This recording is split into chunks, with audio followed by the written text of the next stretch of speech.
자, 우리 옆에 분들과 인사하겠습니다. 오늘 정말 잘 오셨습니다. 제 안에 받기 원합니다. 예, 감사합니다. 이번 주 금요일에는 조금 더 사람이 많이 오신 것 같아요. 그죠? 예, 늘상 똑같은가요? 아무쪼록 이 자리에 참석한 저와 여러분들의 심령 가운데 주께서 허락하시는 평안과 기쁨이 함께 하시게 되시기를 주님의 이름으로 축복합니다. 우리가 히브리서를 묵상할 때에는 바로 이 편지가 쓰여질 때의 상황을 반드시 고려해야 되는데요. 자, 제가 그때의 상황을 간략하게 요약하자면 이렇습니다. 그 서기 64년 7월에 로마 사회에 아주 엄청난 재앙이 발생하는데요. 작은 기름 창고에서 우연히 일어난 화재가 큰 불길로 번지면서 로마라는 도시의 3분의 2가 이 파괴에 당하게 됩니다. 자, 그러니까 이제 당시만 하더라도 무슨 방화 그런 이렇게 화재에 관련되어 있는 규제가 없다 보니까 이제 조그만 도시 안에 이게 밀집해서 집을 막 다 지어놨거든요. 그런데 이제 작은 기름 창고에서 이렇게 발생을 했는데 바람까지 불어가지고 그 도시가 다 타버리고 이제 3분의 1만 남게 된 겁니다. 자, 그런데 예나 지금이나 그 도시에 큰 이렇게 사고가 발생하면 위정자들이 책임을 물어야 되지 않습니까? 그 성난 군중들이 이렇게 막 화를 내면서 네로 황제라는 황제에게 찾아갔는데요. 이 네로 황제가 너무 무서우니까 이 책임을 회피하기 위해서 화재의 원인으로 기독교인을 지목하는데요. 자, 이른바 기독교인들이 로마의 전복을 노리고 불을 질렀다라는 누명을 씌운 것입니다. 자, 이로 인해 기독교인들은 아주 끔찍한 핍박을 당하는데요. 누구든지 기독교인이라는 것이 밝혀지면 아주 무차별적인 죽음을 당하게 됩니다. 자, 바로 이런 분위기에서 상당수의 기독교인들이 어차피 하나님을 믿는 것은 똑같으니까 기독교를 버리고 이전에 믿었었던 유대교로 돌아가게 되는데요. 자, 왜냐하면 유대교는 로마의 공인을 받아서 유대교를 믿는다고 해서 죽임을 당하는 일은 없었기 때문입니다. 자, 그럼 여러분 이런 상황이라고 한다면 굳이 교회를 나올 것 같아요? 아니면 회당에 갈 것 같아요? 교회 나온다고 안 해주시셔가지고 제가 깜짝 놀랐는데 그 교회 나오면 생명을 잃고 회당에 나가면 이게 아무 일이 없다고 한다면 여러분 어디 갈 것 같아요? 맞아요. 회당에 가는 것이 이제 인지상정 아니겠습니까? 자, 그래서 이 위기감을 느낀 이 히브리서의 기자는 바로 이 편지를 통해서 기독교가 유대교보다 훨씬 더 우월한 이유를 설명하는데요.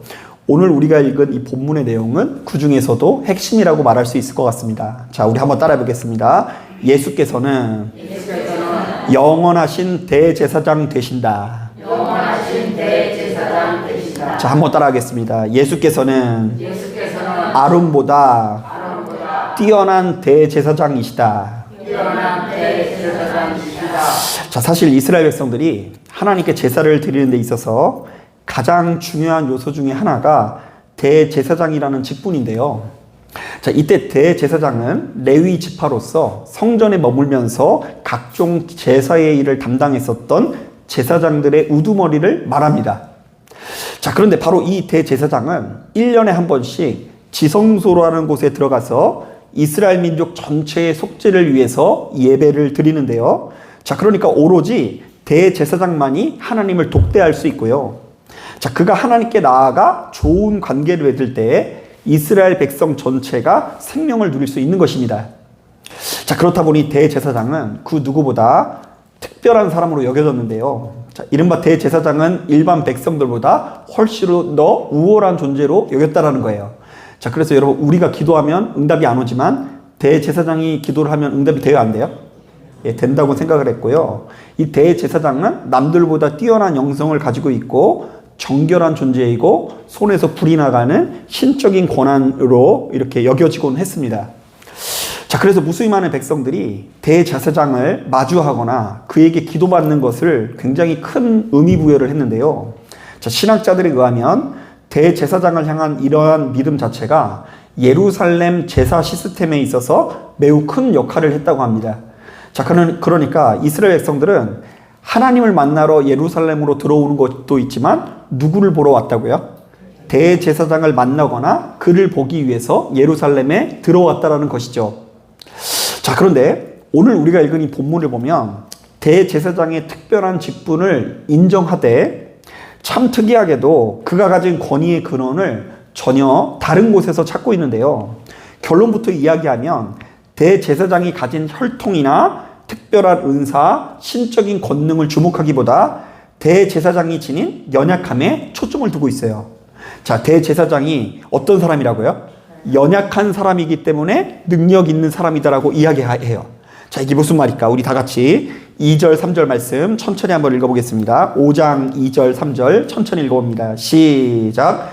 그가 무식하고 미혹된 자를 능히 용납할 수 있는 것은 자기도 연약에 휩싸여 있음이라. 그러므로 백성을 위하여 속죄제를 드린과 같이 또한 자신을 위하여도 드리는 것이 마땅하니라. 자, 대제사장은 자기가 이 엄청 뛰어난 사람이기 때문에 그 직무를 감당하는 것이 아니라 자기도 연약한 인간이므로 무지하거나 유혹에 빠진 사람들을 이해할 수 있다 그래요? 없다 그래요? 있다고 하죠. 또한 그는 이렇게 연약하기 때문에 백성들을 위해서뿐만 아니라 누구를 위해서도요? 자기를 위해서도 이 속죄의 제물을 바쳐야 되는 존재라고 하는데요. 자, 그러니까 이 예배가 얼마나 은혜롭겠습니까? 다른 사람들을 살리기 위해서 드리는 예배가 아니라 누가 살기 위해서 드리는 예배라고요? 자기가 살기 위해서 드리는 예배니 그 예배가 은혜로울 수밖에 없는 거죠. 자, 그러니까 대제사장은 한결같이 자비와 사랑의 마음을 가져야 하는데요. 이른바 내 눈앞에 서 있는 누군가가 한없이 못나고 부족하고 초라할지라도 지금 함께 신앙생활하는 이스라엘 백성들이 이 한없이 형편없고 타락한 존재일지라도 바로 그 모습을 누구의 모습으로 여겨야 되고요? 자기 자신의 모습으로 여겨야 하고 그들과 함께 아파하고 그들이 그렇게 타락할 수밖에 없는 그 상황들을 바라보면서 이해하는 마음을 가질 수 있어야 한다는 것이죠. 그런데 희한하게도 이스라엘 안에 세워지는 대제사장마다 자비와 사랑의 마음을 갖지 못하고 툭하면 타인을 정죄하고 판단했는데요. 오로지 자신만이 지성소에 들어가는 존재고 자신만이 이스라엘을 속죄케 하는 존재라는 우월감에 사로잡혀서 주변의 많은 사람들을 공감하기보다는 주변의 많은 사람들을 못살게 굴 때가 많았다는 것입니다. 자, 그러니까 그들은 겉으로는 누구보다 신실하게 예배드리면서도 정작 하나님께서 진짜 요구하시는 마음을 갖지는 못했다라는 것이죠. 자, 그래서 하나님께서는 매번 당신의 백성들을 판단하고 정죄하고 걸핏하면 업신여기고 못살게 구는 대제사장을 폐하시고 이 땅에 진정한 대제사장을 보내셨다고 하는데요. 그분이 누구라고 하죠? 예수 그리스도라고 하십니다. 자, 5장 7절부터 9절을 보면 이 같은 내용이 한가득 담겨 있는데요. 자, 우리 5장 7절부터 9절 천천히 한번 읽어보겠습니다. 시작. 그는 육체에 계실 때에 자기를 죽음에서 능히 구원하실 이에게 심한 통곡과 눈물로 간구와 소원을 올렸고 그의 경건하심으로 말미암아 들으심을 얻었느니라. 그가 아들이면서도 받으신 고난으로 순종함을 배워서 온전하게 되셨은즉 자기에게 순종하는 모든 자에게 영원한 구원의 근원이 되시고. 자, 그러니까 주님께서도 연약한 인간의 몸으로 이 땅에 오셨기 때문에 자신을 죽음에서 구원해 주실 하나님께 통곡과 눈물로 기도하셨다고 하는데요. 자, 그러니까 우리 주님께서도 이 땅에서 고난을 당하셨다라는 거예요? 안 당하셨다라는 거예요? 예, 고난을 당하셨기 때문에 고난당하는 우리들의 마음을 누구보다 잘 알고 계셨다는 이야기고요. 그도 역시 이 땅에서 여러 가지 시련과 고난과 아픔을 겪었기 때문에 우리들이 겪고 있는 여러 가지 고난들을 함께 아파하시면서 동정하실 수 있는 여력이 되신다라고 우리에게 이야기하고 있어요. 자, 이게 도대체 무슨 말일까? 한번 따라 보겠습니다. 오로지 예수님만이 나를 끝까지 포기하지 않고 사랑해 주시는 분이시다. 예. 예루살렘에 서 있는 대제사장들마다 다 백성들을 못 살게 구는 대제사장이거든요. 자, 그럼 오로지 누구만이? 예수님만이 이스라엘 백성들을 아끼고 사랑하사 끝까지 포기하지 않는다라는 이야기를 하는 거예요. 사실 저도 지금껏 꽤 오랫동안 교회밥을 먹으면서 정말 무수히 많은 성도님들을 만난 것 같은데요. 자, 그런데 제가 바로 이 과정을 통해서 깨닫게 된 것은, 자, 우리 중에 흠이 없고 약점이 없는 사람은 그야말로 하나도 없다라는 것을 제가 깨닫게 되었어요. 자, 이 사람은 이런 점에서 좀 부족할 수 있고요. 저 사람은 저런 점에서 부족하고, 우리 모두는 저마다 약점을 가지고 있는데요. 자, 이른바 적당한 거리에서 보았을 때는 참 좋아 보이는 사람들도 막상 가까이 가서 깊은 교제를 나누다 보면 얼마 지나지 않아 크게 실망하게 되는 일이 심심치 않게 일어날 수 있다는 것입니다. 자, 그렇다 보니 우리가 주님께서 가르쳐 주신 사랑의 도를 따르지 않고는 그 누구에게도 실망을 주지 않고 끝까지 유지되는 인간관계를 이렇게 맺는다라는 것이 이 세상에서는 불가능하다라는 생각이 들기도 합니다. 자, 실제로 육신의 옷을 입고 있는 우리들은 가정 안에서 서로 상처를 줍니까, 안 줍니까? 예, 상처를 주고요. 우리 교회 안에서도 서로 상처를 줍니까, 안 줍니까? 차마 얘기 못하겠죠. 이 교회 안에서도 서로 상처를 줘요. 자, 돌이켜보면 저도 역시 지금껏 목회하면서 눈앞에 서 있는 사람으로 인해서 수시로 실망하고 상처를 받기도 했지만, 그와 동시에 저도 역시 누군가에게 상처를 주고 수시로 실망시켰다는 것을 확신합니다. 자, 왜냐하면 저도 역시 육신의 옷을 입은 연약한 존재이기 때문입니다. 자, 이런 점에서 말씀을 준비하다가 생각나는 예화가 있었는데요. 그 아버지의 뒤를 이어서 목사가 된 호아드라는 사람이 자신의 아버지를 이렇게 평가한 글이 있습니다.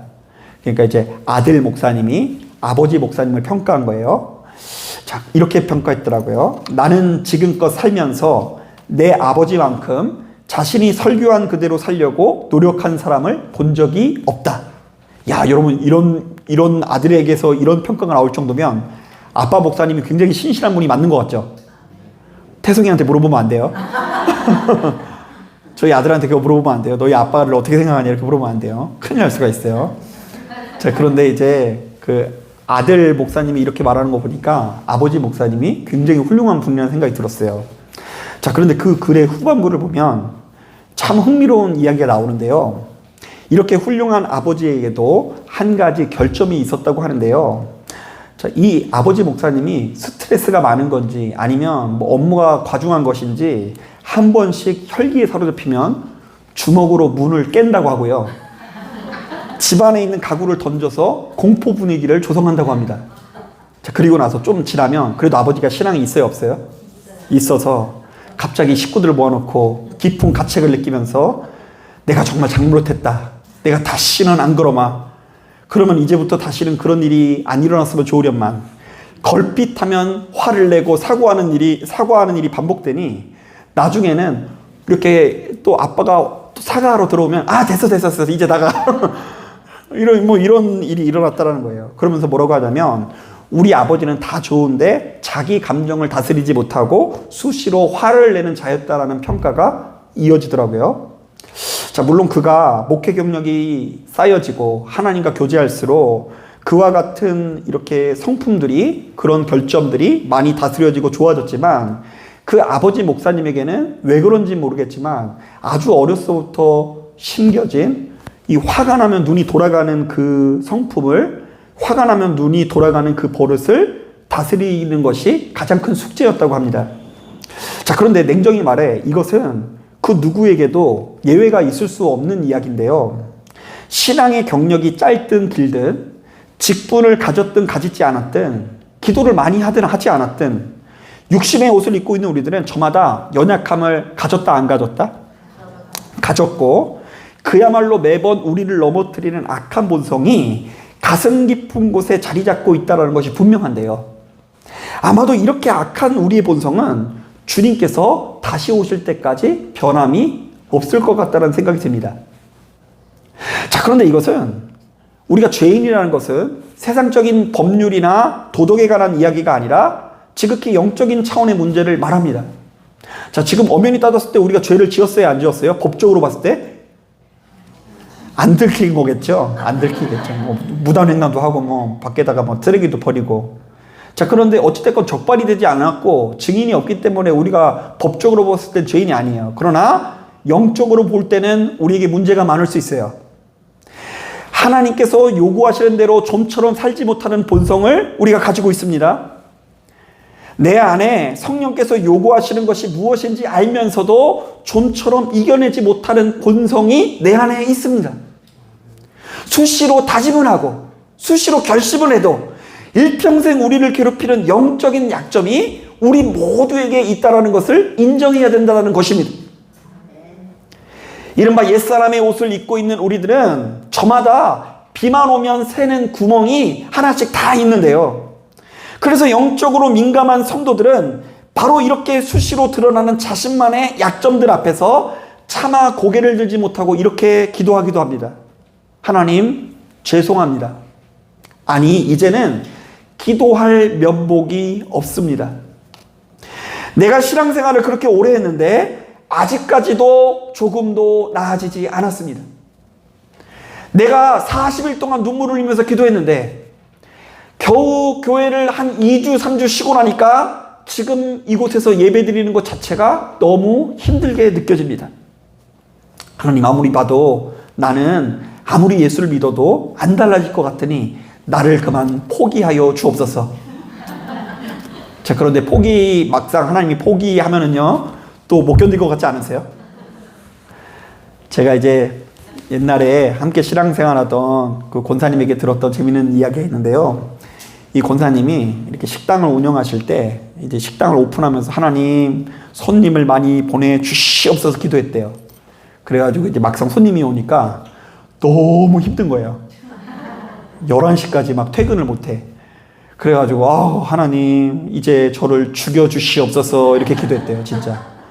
이게 이제 식당이 보통 힘든 게 아닌가 봐요. 이게 그 밤이 뭐 적당히 왔다가 적당히 가줘야 되는데 처음부터 이렇게 이게 마감할 때까지 사람이 이렇게 끊이지 않는 채로 뭐 한 달, 두 달, 그 1년 가면 이게 골병이 드는 거예요.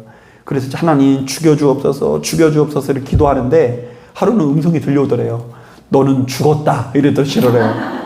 그래서 그때부터 살려달라고 하나님 앞에 엄청 기도했대요, 다시. 자, 그러니까 우리는 막 이러지도 못하고 저러지도 못하는 거예요. 하나님 앞에, 하나님 내가 변화되겠습니다 이래놓고 그 약속을 지키지 못해요. 아까 그 어떤 목사님 이야기처럼 내가 이제 다시는 화를 안 내겠다 이래놓고 30년째 그 화를 내는 성품을 다스리지 못하고 여전히 가족 안에서 그렇게 못된 습성이 드러나게 될 수 있죠. 자, 실제로 로마서 7장을 보면 우리가 주목해야 되는 말씀이 있는데요. 자, 사도 바울이 비슷한 고백을 하고 있어요. 한번 들어보세요. 내가 한 법을 깨달았노니 선을 행하기 원하는 나에게 악이 함께 있는 것이로다. 내 속사람으로는 하나님의 법을 즐거워하되 내 지체 속에서 한 다른 법이 내 마음의 법과 싸워 내 지체 속에 있는 죄의 법으로 나를 사로잡는 것을 보는도다. 오호라, 나는 공고한 사람이로다. 이 사망의 몸에서 누가 나를 건져내랴. 여러분, 이거 사도 바울이 이제 막 예수 믿고 쓴 글이 아니라 죽기 직전에 쓴 글이거든요. 그런데 죽기 직전에 바울이 그토록 오랫동안 주님을 붙들고 기도하고 오랫동안 복음을 전했음에도 불구하고 그 심령에 선한 것만 있는 것이 아니라 어떤 것도 있다고요? 악한 것이 함께 있으니 그야말로 큰 고통이 찾아올 수밖에 없다는 것입니다. 그래서 그는 자기의 인생이 공고하다고 하는데요. 이것은 자신의 인생이야말로 비참한 인생이라는 고백이 담겨져 있는 것이죠. 자, 그런데 히브리서 기자는 바로 이렇게 매일같이 넘어지고 쓰러질 수밖에 없는 우리들에게 지금껏 우리가 본 적도 없고 들은 적 없는 영원한 대제사장이 계시니 두려워할 필요가 없다라고 하시는데요. 그분이 누구시라고요? 우리 주 예수 그리스도를 말하는 것입니다.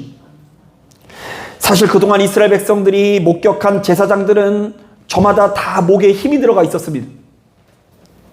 대제사장들은 율법을 많이 한다라는 이유로, 예루살렘에 거주한다라는 이유로 자신에게 주어져 있는 이스라엘 백성들을 얼마나 정죄하고 판단했는지 모릅니다. 자, 그들은 스스로를 고상한 자요, 수준 높은 자로 여기면서 타인을 정죄하는 것을 넘어서 심판하는 존재였습니다. 자, 그러니까 그들이 집례하는 예식을 통해서는 선한 것이 나올 수 없는데요. 왜냐하면 그 예배를 주관하고 있는 대제사장의 마음이 하나님의 마음과 같아요, 달라요? 다르기 때문에 은혜가 될 수가 없는 거예요. 자, 그러나 이 땅에 오신 예수께서는 못나고 부족한 백성들을 볼 때마다 더더욱 친절한 모습을 보이시는데요. 그래서 성경에서는 걸핏하면 주님께서 당시 기준으로 볼 때 구제불능한 사람들을 불쌍히 여기셨다라는 표현이 나오고요. 심지어 그들의 아픔을 자신의 아픔으로 여기면서 눈물을 흘리시는 장면이 수시로 나오게 됩니다. 그러므로 예수께서 행하시는 기도에는 바리새인들과 서기관들이 행하지 못하는 권세와 능력이 나타날 수밖에 없는데요. 왜냐하면 지금 백성들을 향한 주님의 마음이 하나님의 마음이고, 백성들을 향한 하나님의 마음이 우리 주님의 마음에 담겨져 있기 때문입니다. 여러분, 우리가 이런 점에서 분명히 해야 되는 것이 있는데요. 예수 믿는 우리들의 마음이, 우리들의 믿음이 커진다는 것은 이제부터 우리들이 남들보다 수준이 높아졌다거나 이제부터 그 어떤 흠도 점도 없어졌다는 것이 아니라 도리어 스스로의 허물을 더욱 민감하게 발견하게 되었다는 것인데요. 이른바 이제 우리는 스스로가 죄인이라는 것을 조금 더 순순히 인정하게 되었다는 것이고요. 남들에게 좀 더 쏜살같이 사과하는 존재가 되었다는 것이고요. 또한 내가 연약한 존재이기 때문에 타인의 연약함 앞에서 조금 더 너그러워졌다는 것을 의미합니다. 한번 따라해 보겠습니다. 내가 죄인이기 때문에 다른 사람의 허물을 보고도 너그러운 마음을 가져야 된다. 네, 그런 마음을 가지고 기도할 때에 응답이 나올 수 있는 거예요. 자, 그러므로 바로 이 말씀에 귀를 기울여서 시간이 흐르면 흐를수록 스스로를 수준 높은 자로 여기고 타인을 형편없이 모자른 사람으로 여기는 정서를 예수 그리스도의 이름으로 여러분 거절하시길 바랍니다. 응징하기보다 긍휼히 여기실 수 있어야 돼요. 응징하는 건 하나님께서 우리에게 요구하시는 방식이 아닌 거예요. 다시 한번 말하지만 의인은 없나니 하나도 없습니다. 우리가 겉으로는 예수를 믿지만 여전히 선한 것이 하나도 없는 죄인임을 고백할 때에 하나님께 참되게 예배를 드릴 수 있는 것입니다. 여러분 잘 생각해 보세요. 내가 이렇게 수준이 높고 내가 율법에 통달한 사람이고 대단한 사람이면 예배 드릴 필요가 있어요, 없어요? 예배 드릴 필요가 뭐가 있어요? 예배의 본질이 본래 회개예요. 예배 드릴 때에, 제사 드릴 때에 양의 목을 치잖아요, 그죠? 양의 목을 치는 이유가 누구의 죄 때문이에요?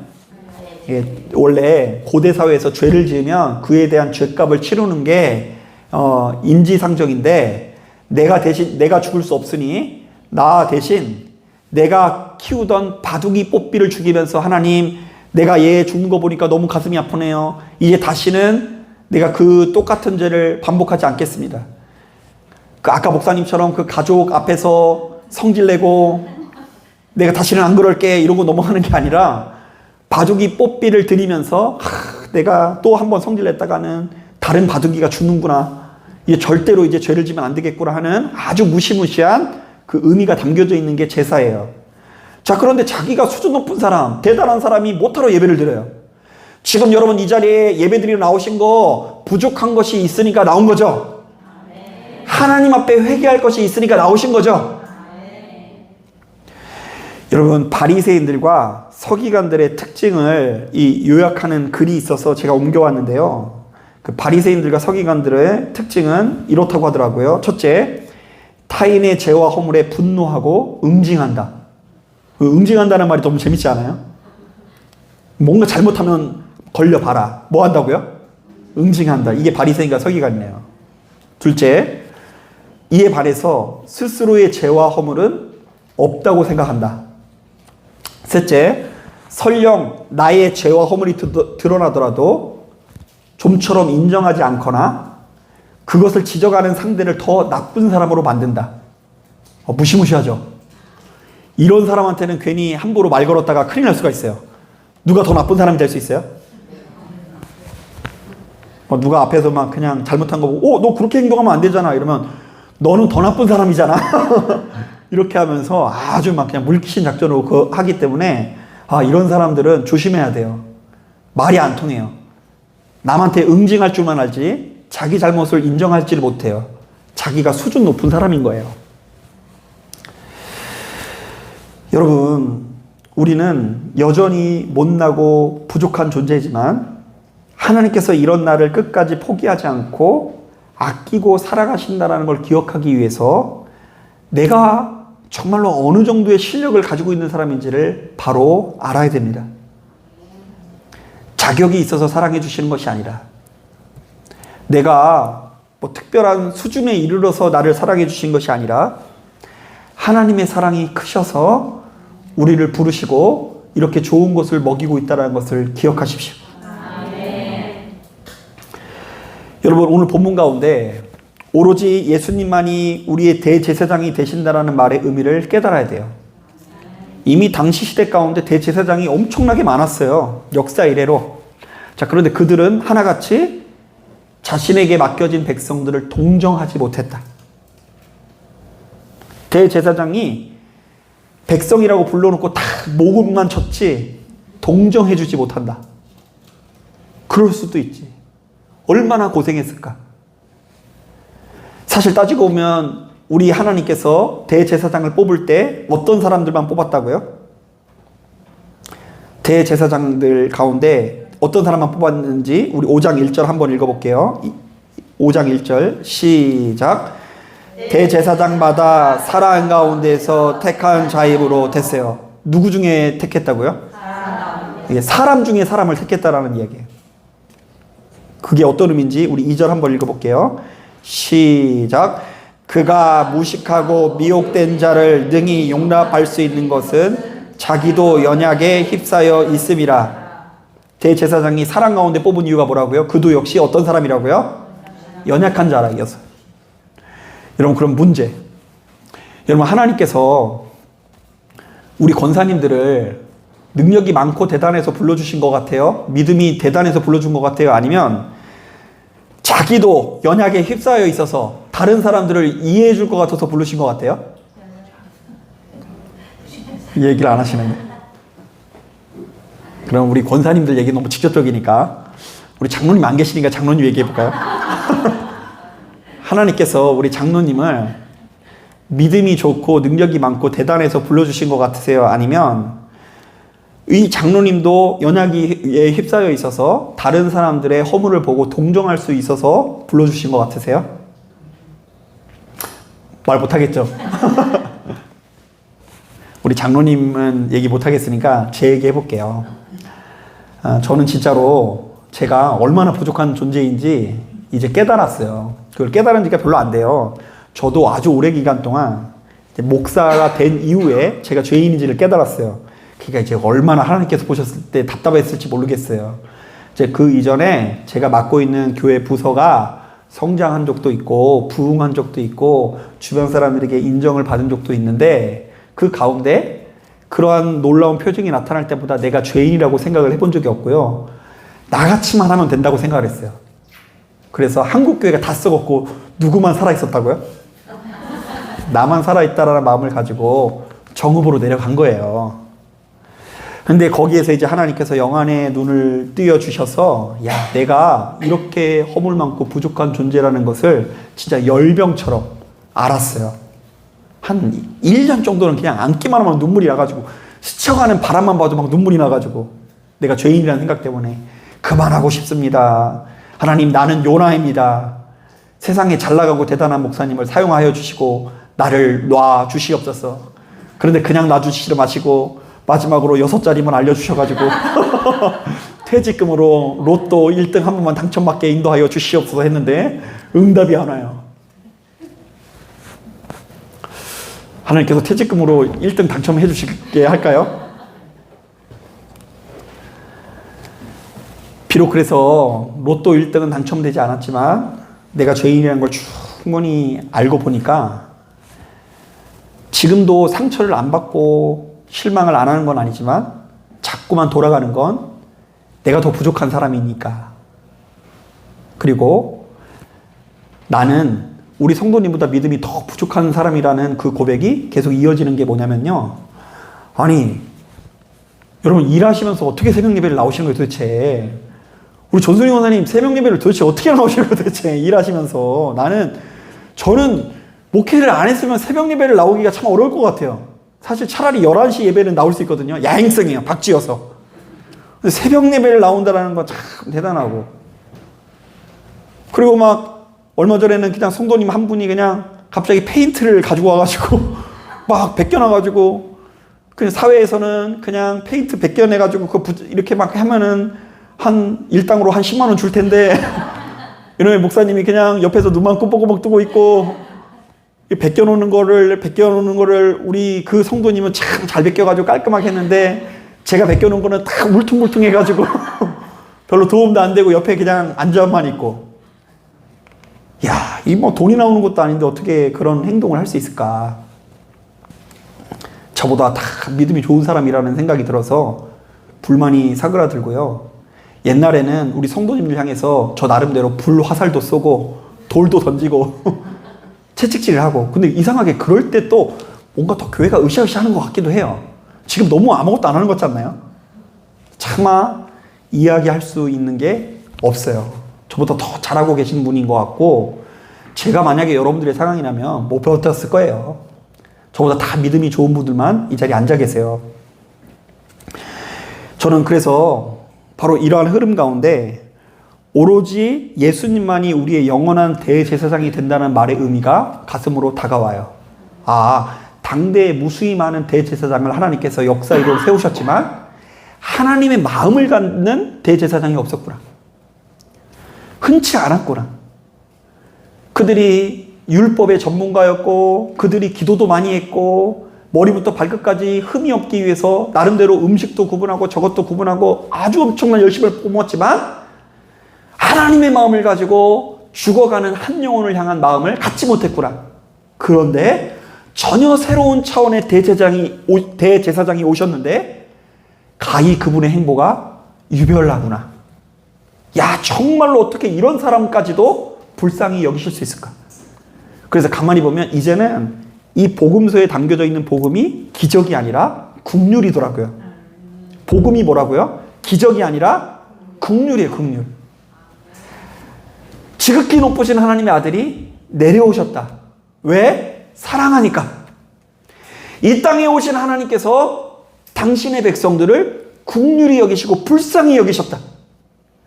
그들이 자격이 없고 못나고 부족할지라도 하나님께서 포기할 수 없는 마음을 가지고 계셨는데 그 마음을 예수 그리스도께서 완전히 동일하게 갖고 계셨다. 자, 그러니까 여러분 자꾸 자기 자신을 대단하게 생각하지 마세요. 왕년에 부자였다고 지금도 부자처럼 생각하시면 안 돼요. 왕년에 이뻤다고 뭐 지금도 막 김태희인 줄 아시고 막 그러시면 안 돼요. 걱정하지 마시라고요. 여러분, 왕년에 내가 대단한 사람이었다고 해서 지금도 대단하다고 생각하면 안 돼요. 그리고 신앙생활을 하면 할수록 이상하게 하나님의 마음을 갖지 않고 자꾸 이상한 바리새인들과 서기관들의 마음을 가져서 가는 데마다 초를 치는 역할을 하는 경우가 굉장히 많이 있어요. 얼마나 교만해지는지 몰라요. 조금만 은사 체험하면은 그냥 교만해져가지고 이 사람 저 사람 다 가르치려고 하고, 조금만 그냥 율법을 좀 알면은 하나님의 말씀을 들으면 머리가 이만큼 커져서 자기보다 부족한 사람을 향한 긍휼을 갖지 못하고 기다려주지 못하고 윽박지르고, 그때에 평강이 깨지고 하나님께서 우리에게 요구하시는 화평이 우리에게서 떠나가게 된다라는 이야기를 하시는 거예요.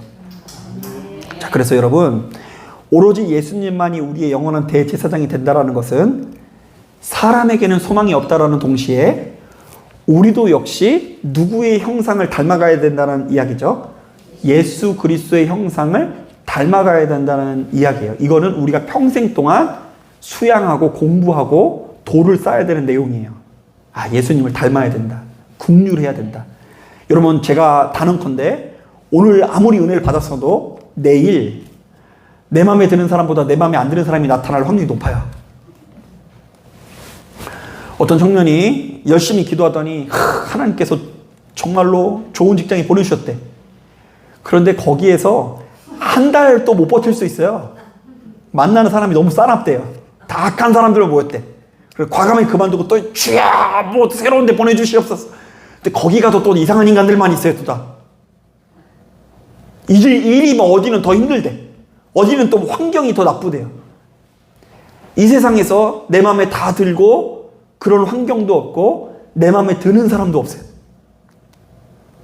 심지어 저희 사모님도 저 마음에 안 들어 할 거예요. 다. 안 드는데 그냥 오로지 우리 사모님의 자비와 사랑으로 지금 저희 가정이 유지가 되는 거지. 그냥 만약 우리 사모님이 저에게 불화살을 쐈으면 그냥 제가 벌써 저희 가정이 다 불타졌을 거예요. 여러분, 이 사실을 깨닫고 하루속히 주님의 품에 안겨 온전한 생명을 누리시는 저와 여러분 되시기를 주님의 이름으로 축복합니다. 자, 기도하겠습니다.